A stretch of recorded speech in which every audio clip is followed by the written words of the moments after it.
Welcome back to the channel. Tonight we're getting on our Element Enduro Comp Fox. This is another build for Eric. We got our motor, servo, speed controller, we got our tires, and we got a Element Zool body we picked up from Anderson RC. I've been doing a little bit of research since we got this kit in the studio here. I've been seeing some posts about some missing parts and some sections of the instructions that don't make a lot of sense. So if we run into any of that, I will make note of it, and I will let you in on anything that I discover. We're not going to do like every step-by-step build. We're going to do like our normal builds. We're going to get something started, then we'll come in and show you our progress, because if I showed you the build, it would be a 4-hour long video. So we don't have time for that. We're going to try to narrow us down to about 20 minutes. And stick around, see how we go. And if, like I said, if we find anything weird, we'll let you know and make note of it. So stay tuned. All right, guys.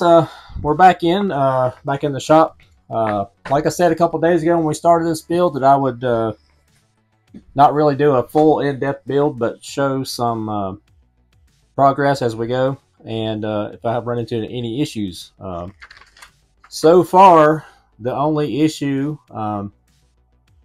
is step one. When we get to putting the cross braces in, the printing is so fine, of course, even with my eyes on, it's kind of hard to determine exactly which holes that you use, because there are a lot of holes in this chassis. It's hard to determine exactly which holes, because it doesn't really explain which ones to use. It's kind of visual. And now that I've got it done, I can see that we are right. But what I did, I jumped ahead a few steps and tried to find a picture of the chassis built, some of these pictures here, to make sure I was in the right spots with the holes. But now that it's done, like I said, now that it's done, I can kind of see it now. But there's no explanation. It's got the black chassis, and there's a super fine black line, and it just kind of goes off into oblivion. So that's a little bit tricky. Not the worst thing in the world, but something to look forward to when you, as soon as you start building the thing, is to make sure you're in the right cross braces. Because if you're just glancing at it, it looks like this bottom hole. It looks like this one brace goes in the slot, and it does not. And the only other issue I ran into so far is just make sure you get your measurements right on your screws. You got 14 millimeters and 10 millimeter lengths. I made the rookie mistake of putting a 14 where the 10 goes, and I had to take it back out. These gears are so thick. It does tell you to put a little black grease on the screws to help with it tapping in. Without tapping it, just running the screw in, it's fine. But if you got to take it back out, it's a nightmare. So make sure you get the right length screw. Because I put a 14 in the 10 spot, I had to get it back out. And the second turn out, it started to round the head off, even with a nice wrench. So I had to do the old school trick and cut a slot in it. I hated it, but I had to cut a slot in it and turn it out with a flat head. It's not a big to-do there, but we got a little one screw with a slot in it. The screws, I don't know if they're just a little bit soft, or kind of imagine that's a lot of thread that thing's in, and it's locked in there pretty good once you get it in. I don't think I'll ever have to take it back out for any reason, unless you do the optional overdrive, which that might become an issue if we ever change the gearing. All right, guys, we're back. The transmission went together pretty straightforward. It goes where it goes. So far, I haven't found anything missing like some people have reported. But we're just now getting started good. So we are going to go ahead and mount the motor, since it is the next step. So I wanted to make sure, because I don't want to have to take this thing back apart to put a motor in it. And for our motor, we are running the Revolver Holmes Hobbies. I've never personally had one of these. They intrigued me because they look so kind of different. And supposedly this is a torque monster, and that is the whole motor. That's everything. So we'll get that mounted up, and then once that's done, we'll be back on to Yep, like that. So right there. We'll be back on to building axles, and they are portals. Don't look super difficult. Although building a transmission, this black grease is smelly. Yeah, so we'll go ahead and throw the motor on there, and then we'll move on to the axles. The kit did come with the pinion gear, and it did come with motor screws that are low profile, so they won't interfere with anything.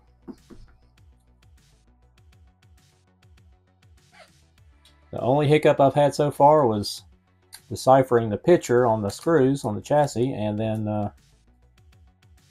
my own rookie mistake of not getting the proper size screw where it was supposed to go. But I'd like to think I'd be able to take a screw out without it stripping. That kind of sucked. Alright. Just kind of eyeball where that's going to go. They want you to put this pinion gear on kind of on backwards. There. Alright, lock it in place. Alright, there's our transmission motor combo, and that just weirds me out. That is so cool. Anyway, on to the axles, and hopefully we'll have this thing at least sitting on axles here shortly. Alright, we got our front axle built. I didn't film any of that. It's not a whole lot of action. It's just a matter of putting some bearings and gears together. It seems pretty beefy. It's got pretty stout universal joints. All the gears are metal. I did use a little bit too much grease, I think. I didn't put a ton in there, but we ran out. So that's tip number 2, 3, 4, whatever we're at. Get you an extra tub of grease before you get started, just to make sure you got enough. I didn't overdo it, I don't think, but we ran out.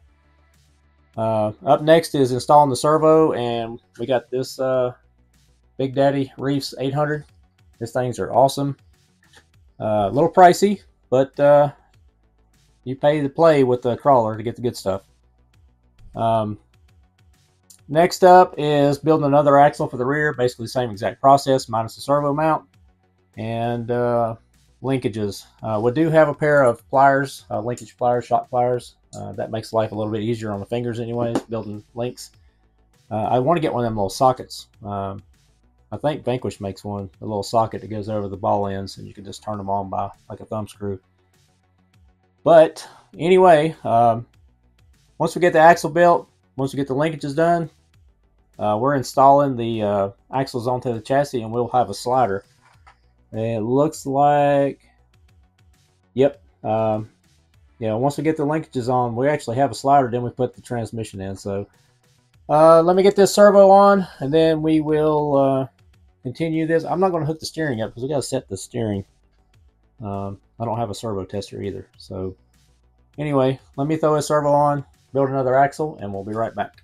All right, guys, we're on to day 3. Trying to squeeze this in a couple nights at work or after work. We got our steering lockouts built for the rear. I think I got my toe set pretty good. I wish those were turnbuckles so you could fine tune it without having to take the screws out. They're just solid. I guess you could, well, they're not even left and right threads, so you have to take them off to unscrew them and adjust them. The front end, we got the front end complete. We're left to screw out of the servo until we get the get this thing powered up before we center it. I may be wrong, but the instructions is calling for a 73 millimeter linkage right here, and this one's only like 60. But it's right. It's just the instructions calls for a 73, and I cannot find the 73 anywhere. This is the shorter of the two, just a drag link for the steering, and it's right at 60. It's supposed to be 93 with the ball ends on it, and it lines up perfect. This one, maybe a turn and a half left on it, and it's 93 millimeters. So I don't know if that's a faux pas or if I didn't measure something right, but definitely if you're going to build one of these or anything, have you a set of calipers to double check everything, your screw sizes and your linkages. Just a matter of elimination. That's the only short link in the whole kit. The rest of them is the links for the suspension and the little shorties for the lockouts in the rear. But we got that done, and now we are on to the 4 link bars. It has high clearance linkages. They're just standard steel. They're not stainless, I don't think. They may be. So again, they're not turnbuckles. They don't have any kind of holes or anything drilled in them, so you have to kind of cut them, or not cut them, but you have to build them to length. And the instructions are not to scale. That's another reason why you need a set of calipers, because it's telling you that to be 100 and put my eyes on 154.5 millimeters and not to scale. So it's good to have a set of calipers to measure everything out. Yeah, so as soon as we get this linkages built up, we'll be ready to throw transmission in. And I'm not going to sit here and bore you with my linkage building. And we are not far from having at least a slider here, so I'm going to hop off, build some linkages. We'll hop back in once we start putting the transmission in, and we'll see you when we get back in here.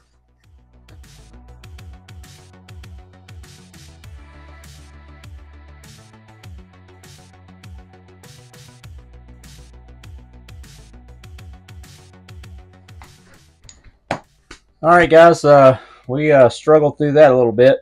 I'm not getting exact measurements as stated in the instructions. I'm getting close. The print on this thing being so dark and not a whole lot of explanation on how things go, you really kind of base it on your experience, because I did struggle getting the rear links in, getting them at the right angle, and which end is which. Another one that caught my eye, I think I put a question mark on it. Yeah, right here. It says Enduro rod end straight, Enduro rod end curved. Well, that's fine. You get straights and curves. But I only had one straight left, and what's throwing me off is it's showing the same part number, 42040, 42040 times 1 times 1. I don't really see a part number other than the parts tree number. There's nothing 420 about it. So I don't know why I have one straight left over. I can't find anywhere else that I put a straight by mistake, because it calls for 2 straights on the steering link, and everything else is angles, especially on the rear. I went back through it, just double checked myself, because I do have a tendency to sometimes put the wrong part in the wrong place, thinking I know what I'm doing. So I think these instructions, the pictures, I mean, it's CAD drawing, it's fine, it's pretty detailed, but everything's so dark, and it kind of shadows where they want you to put things, and there's a fine line. Now, I didn't watch anybody else's video before I started doing this. I've seen some that had a bunch of tips on how to build this thing. I wanted to struggle through it myself and see if it was as bad as I've been hearing some things, but it's going together fine. It's just these instructions are very they're too dark or too vague or something. There's not a lot of explanation. It just says make sure check your rod end angles before installation. Okay, got that. But if you're judging by these pictures, it's kind of hard to tell what the angle is. I mean, if you've built one before, you probably breeze right through it. A lot of this starts to become kind of obvious-ish before you put it together. Every other one of these has no note about greasing it up to make it easier to thread it in, and all of a sudden, we're over here wanting to put some black grease on the threads. For whatever reason, I don't know. Why wouldn't we do it 2-3 steps ago? all of a sudden on the very last two rod ends, just wanting you to put grease on the threads, just for ease of assembly. Makes sense, but it doesn't give you that note till you're almost finished. Yeah, these pictures are so confusing. So we're going to go ahead and slide in the transmission and center skid plate and go ahead and put our set screws in, and that'll make our 4-link. So I'll quit talking about it and thinking about it and start running some screws in here.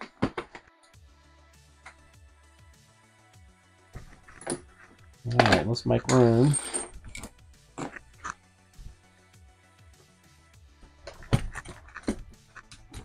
Okay, now we're ready for 4 links. And the shorties go to the front. And again, it's wanting me to check the angles, but I can't really tell which angle is what.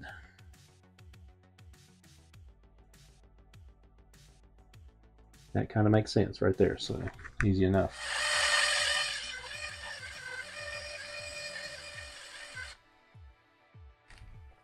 I don't know how you're supposed to tell if you got the screw all the way through.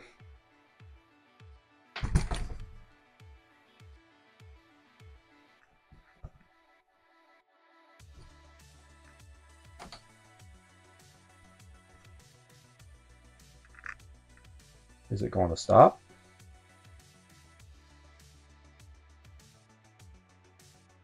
Yes. Okay, so it's not drilled all the way through. That's a good thing.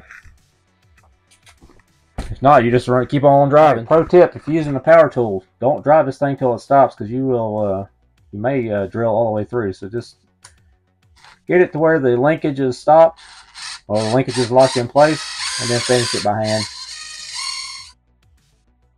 You don't have to torque that down. Just get to where it stops, because it's a lot of thread in there. All right. Same deal here. Alright, not super confusing. Make sure you read the notes. I almost missed it because I don't see anywhere to put a screw in the rear link. And here's a little note with the exclamation point. Lower link will use the rear shock to finish the installation. Okay, good enough. For some reason, you get all these spacers and shims, and on the front axle on the links go on the outside of the center chunk right here.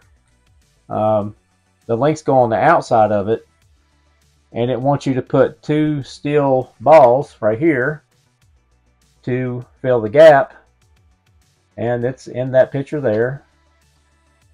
There's no note specifying reason or anything that says check your rod or angles.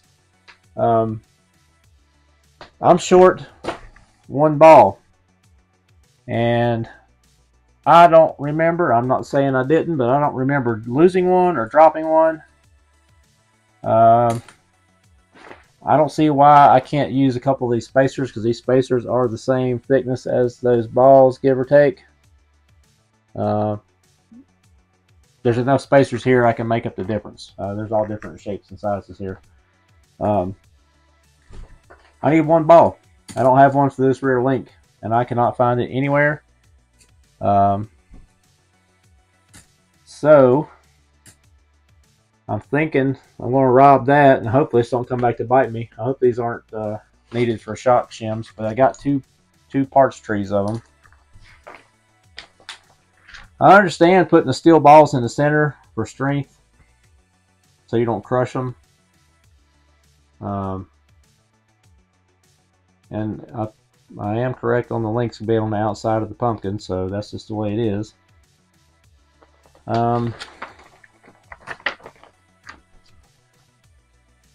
So I hate to go backwards, but I can't go forward without that link, without that ball, and I don't have a spare one around here anywhere that even similar size. I'm sure it's metric. I'm sure it's a typical crawler part, but there might be one in that Vanquish box. But why not use what the kit provided, and then we'll end up with an extra ball, because for some reason it's got this putting 2 in there. And I'm assuming just for crush strength when you tighten down the 2 links. So technically we just need a shim in there. Just something to keep it from squishing the housing. Can't really see, maybe. It's flopping around. Right in there, we got 2 balls. I don't know why I can't just put a shim in there. So I believe that's what we're going to do. Those look a little odd in there, but it definitely is stronger. Alright guys, I believe we got to a good stopping point. We're up to building drive shafts and shocks, and then we have a roller. I don't want to scare y'all away from this kit because I'm having a little bit of struggle, but the struggle is mostly the instructions are just a little vague and a little dark.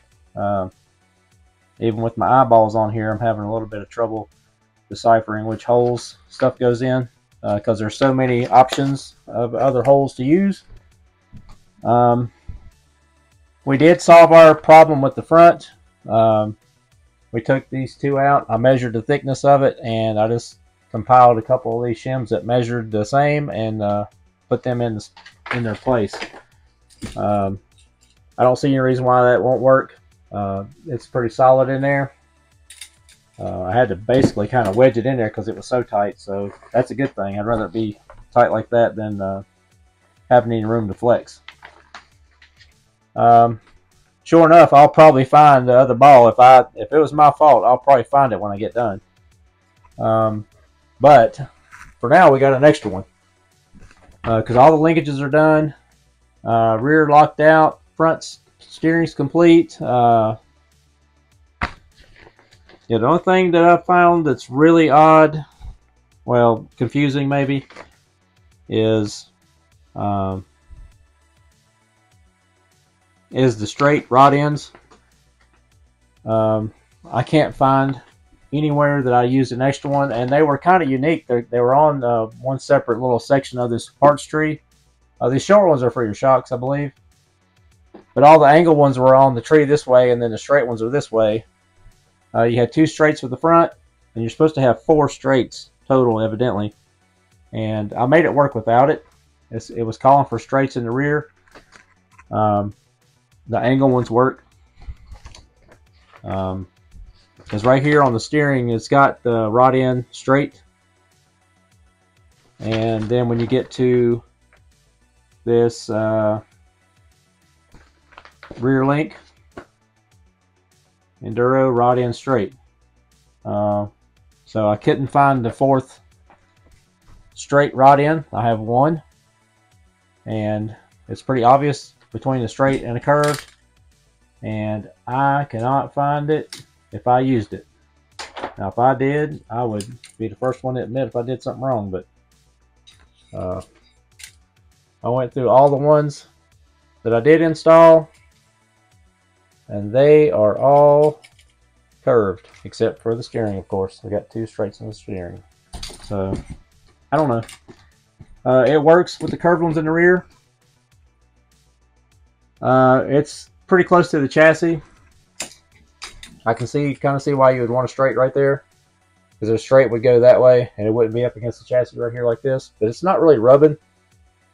But I guess it depends on if you get in a real extreme flexing situation with the suspension pretty much bottom. I don't think it'd ever rub. It might touch it and just give it a little kiss there on the sides.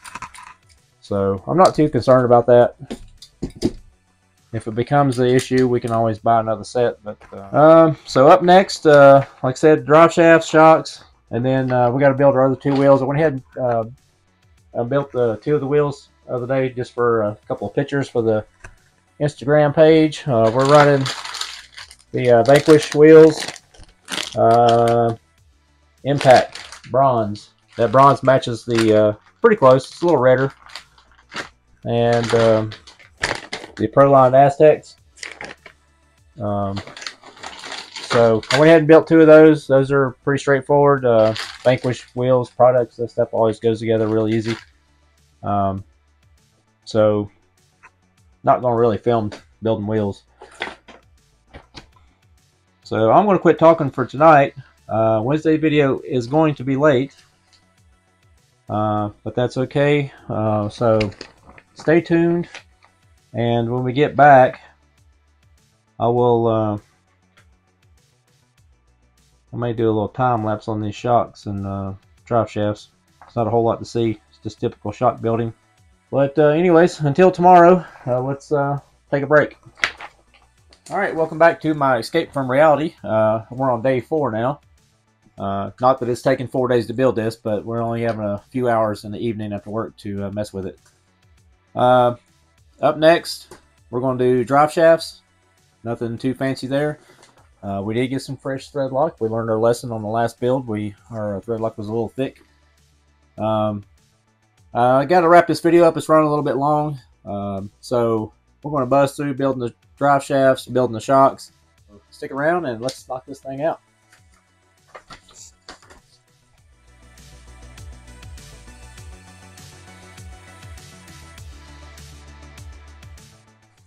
Alright, we got the drive shafts built. Run into another little questionable part. If you weren't experienced or somewhat knowledgeable, it might throw you off.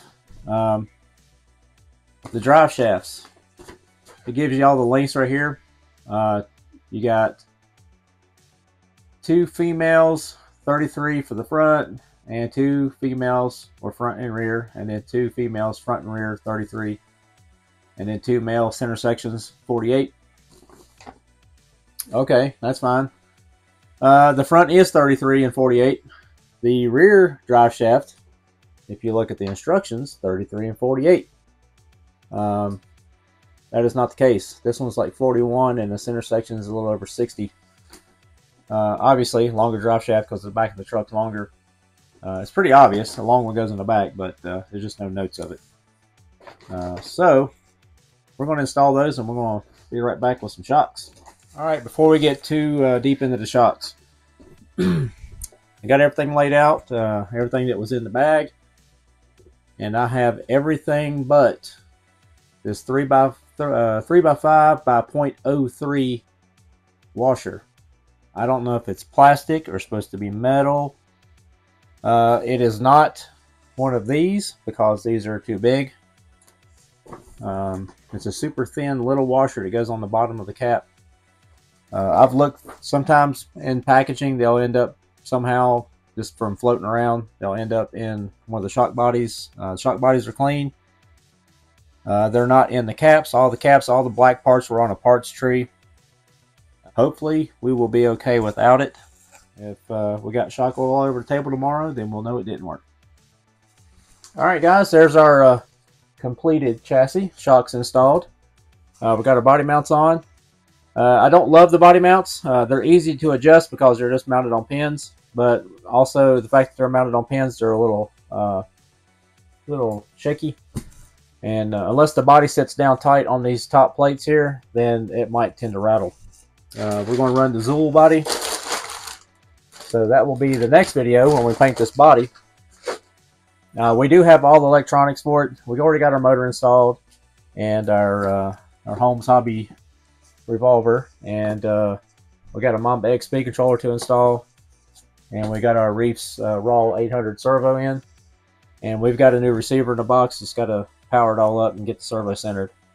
But all in all, it went really smooth. Other than the 50 shades of gray in this instruction manual that makes it hard to see where these super fine line where the screw is supposed to go.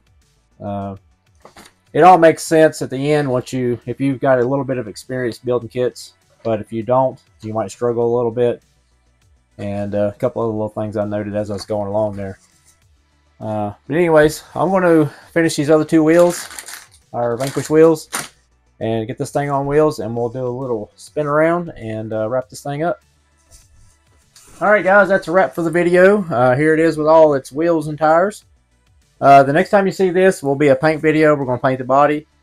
Our buddy Chris, that also helps with the channel, he built one of Eric's trucks, an Axial SCX10 Pro. We're going to paint that one as well. Once we get everything painted and up and running, we are going to take all 3 of them out. We got the VRD back here that hadn't got dirty yet. That's going to be just a fun run. We're going to go out to a local spot that's pretty cool, as long as the river hadn't got too crazy with all this weather we've been having. But anyway, stay tuned for that. And here's a little teaser for you old school guys. This is coming up in the near future. If you know what this is, you're cool. And if you don't, you're still cool, but this is very cool. I want to thank everybody, Eric, for providing that chassis. So that's going to be a fun build coming up this winter.